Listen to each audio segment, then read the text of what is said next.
Welcome back to my series, Things I Learned in Culinary School. Today I'm sharing 5 tips for making fried chicken. Number 1 is to marinate with buttermilk. Even for just an hour, this makes the chicken so tender and will leave it moist and juicy after it's fried.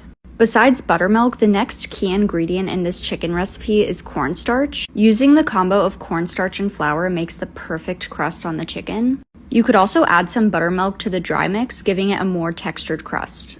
Tip number 3 is to bread your chicken in advance. Letting it sit for 10 to 20 minutes with the breading on before frying helps it stick better.